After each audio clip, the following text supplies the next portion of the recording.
July 1944, Pacific Theater, 21:42 hours. The sea was restless, but visibility held. 3 enemy warships advanced in staggered line, their silhouettes faint against a low horizon. They believed they were maneuvering into advantage, adjusting course incrementally to widen their firing arcs and complicate targeting.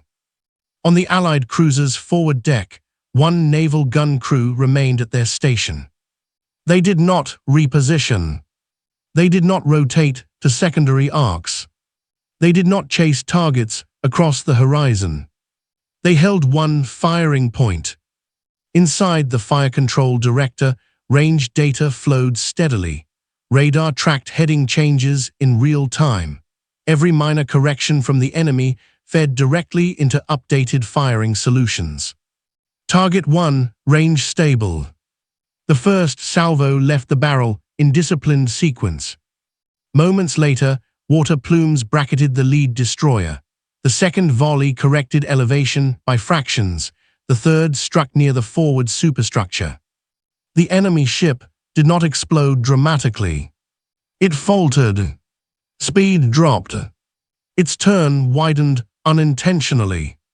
That widened arc exposed the second ship behind it. The gun crew did not celebrate. They shifted slightly, minimal traverse, maintaining fixed base alignment. They did not change position. They changed target. Second ship entered overlapping firing envelope as it attempted to compensate for the lead vessel's slowing turn. Its maneuver placed it briefly broadside. The crew fired again. Shells landed in rapid, calculated succession, midships impact, followed by a hit near aft control section. The second warship began trailing smoke. Still, the gun platform had not moved. It did not need to, because the enemy's own maneuvers were delivering them into the same geometry. The third warship attempted evasive action, accelerating and turning outward to break alignment. But acceleration tightened its turning radius temporarily before stabilizing, creating a predictable movement arc. Fire control captured it. Solution updated. Another controlled volley. This time, the hit struck below the waterline. The ship did not sink instantly, but its trajectory degraded. 3 warships. 3 separate engagements. 1 gun crew. Same position. The advantage had not come from mobility. It had come from stability. The crew did not chase the battle. They let the battle move into them. And in modern surface warfare, a fixed firing point with uninterrupted data can dominate a moving target. The first hit did not destroy the lead warship. It destabilized it. That distinction mattered. The shell impact near the forward superstructure damaged fire control alignment and disrupted internal communications. Gunnery corrections from that ship slowed. Its return fire began drifting wide. In response, its captain ordered a tighter, evasive turn. That turn reduced speed. Reduced speed widened its exposure time. And widened exposure time invited another correction from the fixed gun crew. The second volley struck closer to engineering space. Steam vented visibly. Now the lead vessel was not maneuvering tactically. It was maneuvering defensively. Behind it, the second warship attempted to shift port to avoid collision and maintain offensive angle. That lateral correction pushed it briefly into the exact firing lane the Allied gun crew had already calculated. The crew did not adjust position. They adjusted data. Target shift, bearing change minimal. Traverse moved only degrees. Elevation recalculated. Fire. The second ship absorbed 2 nearly consecutive hits along its midsection. One disabled a secondary battery, the other damaged steering linkage. Steering instability forced yet another corrective maneuver. Corrective maneuvers under fire are rarely clean. Each turn exposes new angles.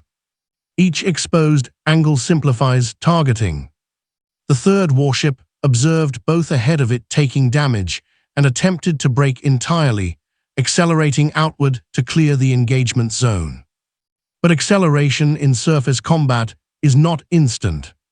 Propellers must bite water, hulls must respond, rudder angles create predictable arcs during speed transition. Fire control tracked the transition precisely. Speed increasing, projected path confirmed. The gun crew fired before the third vessel stabilized. A near-waterline hit compromised internal compartments. Flooding did not sink the ship, but it reduced maneuver capability significantly. Now all three enemy vessels were not only damaged, they were interfering with one another. One slowed unexpectedly. Another struggled to steer. The third attempted to disengage, but could not accelerate cleanly past the others. The Allied gun crew remained in the same firing position throughout. They had not chased. They had not pivoted dramatically. They had exploited compounding error. Every hit forced reaction. Every reaction created exposure. Every exposure produced another hit. The battle did not escalate outward. It compressed inward, around one stable gun platform that never needed to move. Three ships neutralized, not through overwhelming volume, but through uninterrupted correction. By 21:58 hours, the engagement had shifted irreversibly. The lead warship's guns were still firing, but not effectively. Without stable fire control input, salvos landed long or short, bracketing empty water. Smoke from internal damage drifted across its own line of sight, further degrading optical correction.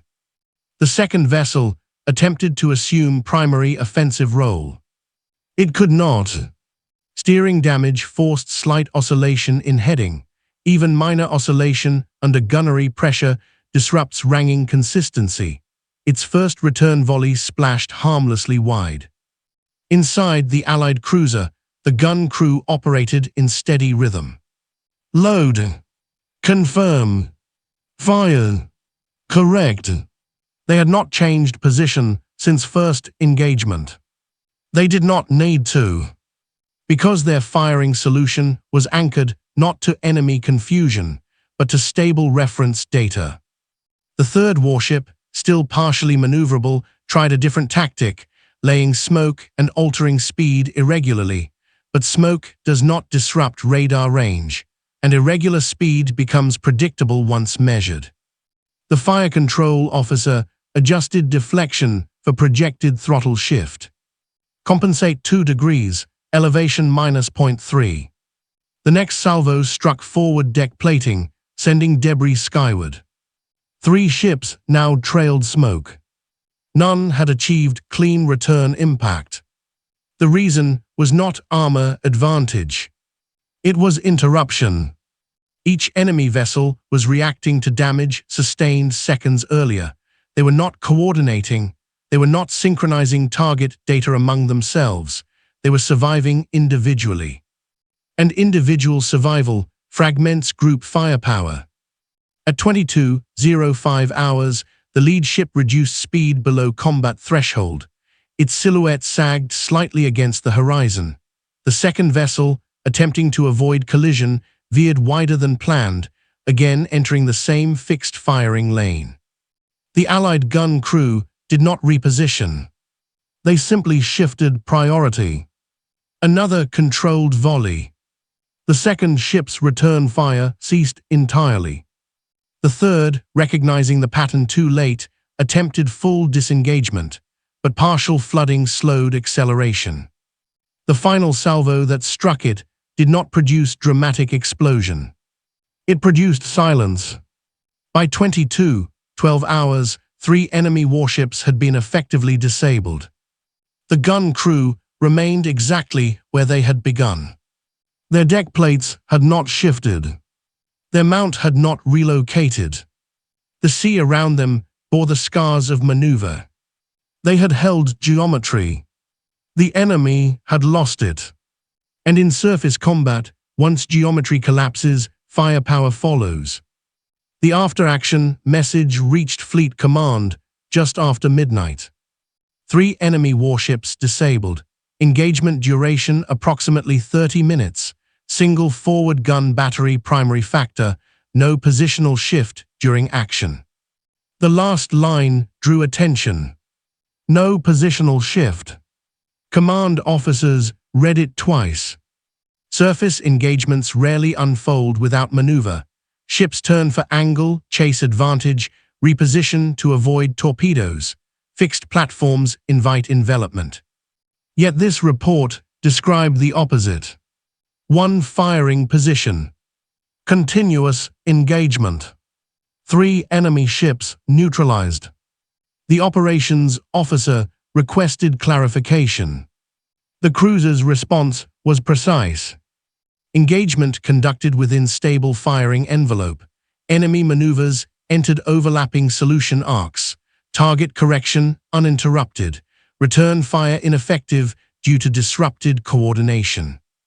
In other words, the enemy had moved into defeat. Reconnaissance at first light confirmed heavy damage. 1 destroyer listing heavily, a second dead in the water, a third trailing smoke and reduced speed, later abandoned. Fleet analysts studied firing logs carefully. The gun crew had not increased rate beyond sustainable accuracy. They had not divided batteries across multiple targets simultaneously. They had applied sequential concentration. More importantly, they had not repositioned because they did not need to. The enemy's attempts to regain initiative through maneuver had fed into the fixed geometry instead of breaking it. The lesson unsettled traditional thinking. Mobility had long been considered survival in naval combat. Turn aggressively, change range, break enemy solution. But mobility without coordination becomes exposure. The 3 warships had maneuvered individually under pressure. None synchronized correction with the others. None broke the firing lane decisively. Command summarized the engagement in a memorandum circulated quietly among tactical units. Stability combined with accurate fire control can dominate fragmented maneuver. Enemy correction cycles exceeded by sustained targeting loop. The phrase was clinical, but its implication was clear. Movement alone is not advantage. Controlled position with superior data is. The gun crew did not win because they stayed still. They won because they stayed synchronized. And synchronization compresses time. 3 ships disabled not by overwhelming force, but by uninterrupted correction from 1 unmoving platform. 1 naval gun crew disabled 3 warships without changing position. That sounds improbable, until you understand what changed in mid-war surface combat. Fire control systems matured, radar stabilized range-finding, communication between director, plotting room, and gun mount shortened decision cycles. If that loop remains intact, movement becomes optional. The enemy believed maneuver would save them. Instead, each maneuver extended exposure time. Every correction they made created a new predictable arc. Every predictable arc fed into a stable solution. The gun crew did not dominate because they were aggressive. They dominated because they were consistent. They let the battle move. They did not.